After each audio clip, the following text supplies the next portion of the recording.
Hey everybody, what's up? Ezel here with another deck profile. I know I just did one the other day, but it's finals week. I don't have a lot of study time, I guess, because I'm only in 2 classes. So I figured I'll get into the habit of doing more of these. So in the last video, I said that this deck was incomplete because I didn't have G-Guardians.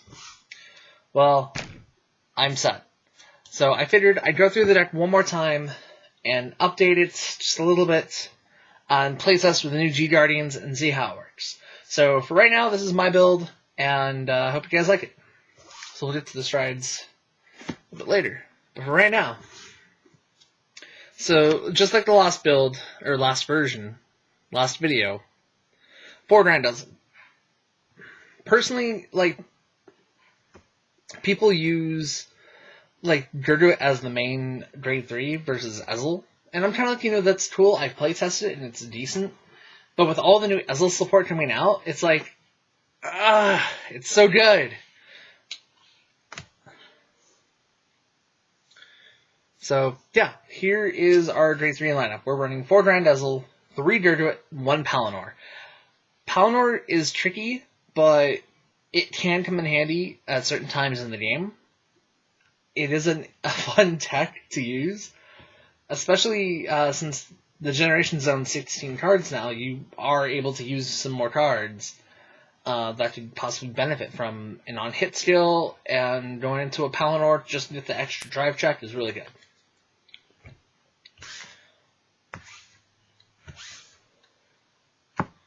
Check out the Aichi sleeves. 4 Quill. We're playing 4 Heli.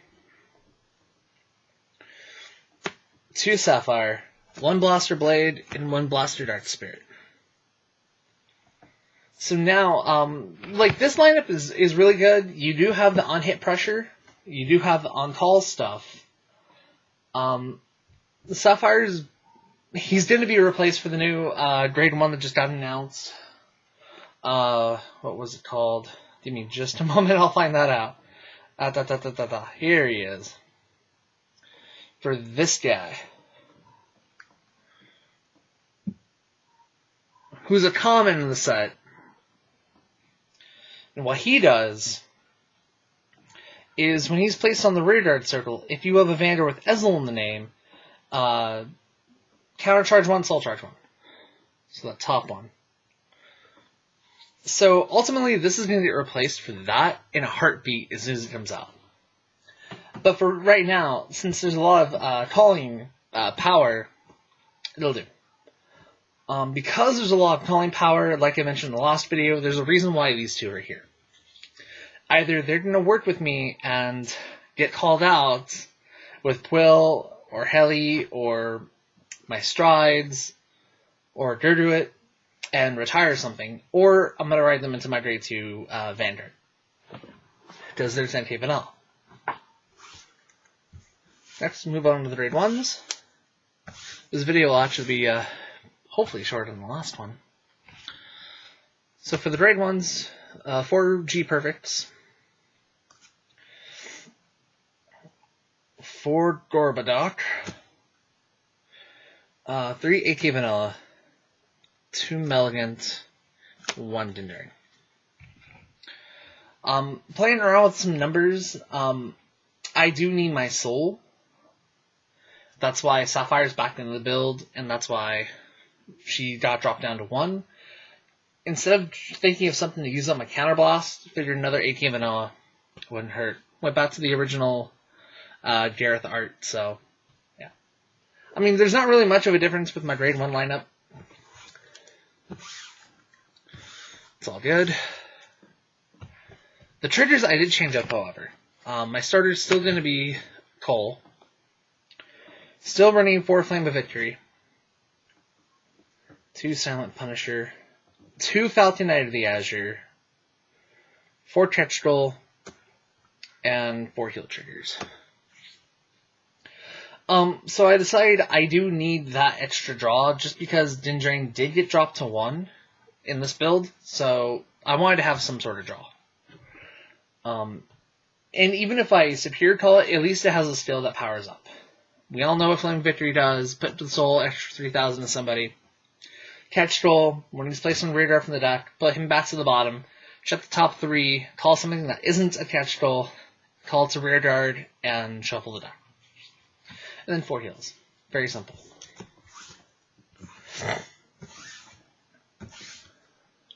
Alright. So now with the deck being done, we'll go into the Generation Zone. So because this is an Ezel deck, we are running 4 Mithril Ezel. Great first stride, especially when you want to go into Gurguit later and use his Gin Break skill, but he's good for setting up. 2 Spearcross, 2 Campbell, 2 Scourge Point, 1 of the new Fighter Selection strides, Seabreeze, 2 Reyes, 1 Screw, and 1 Dismal. Whoop. It looks good, right? Oh man, it's kind of a glare on Screw, but oh wow. Okay, so I like the on-hit, although I don't normally like on-hit vanguards, or strides. It combos with Gurguit to the point where it's like, okay, well, I'm still going to call something regardless. Yeah, I could use another Scourge Point, but it's like, well, I can't always depend on Scourge Point, because if I don't get Scourge Point's combo going, I may as well just go into Campbell. Spearcross at 2. Good for filling up the field the last possible minute. You're going to get through a bunch of strides, depending on how you set up. Normally, you'll probably go through all your Ezel stuff before you go Spearcross, so this way you can get the max number of cards you need to call out. Or you go Ezel first, then Spearcross, and then the rest. This guy is pretty cool. When you stride, when he appears in the Vanguard Circle, Counterblast 1, Soul Blast 1, check the top 2, and then call one of them, the other goes to the bottom. It's good. It's not super good, but he does combo with Gurguit and can activate Instant Unite. And that's always good. Instant Unite's always good. Seabreeze is kind of a staple now. Just in case my opponent plays the Grade 2 game for some reason. Hopefully people will realize the Grade 2 game doesn't work. I mean, come on. You're going to lose out on advantage. I mean, I guess, like, if you have to go play the Grade 2 game, like, if you don't have another Grade 3 to ride, I guess that makes sense. But after that, it's like, okay, just G-Assist already. We can afford to G-Assist now.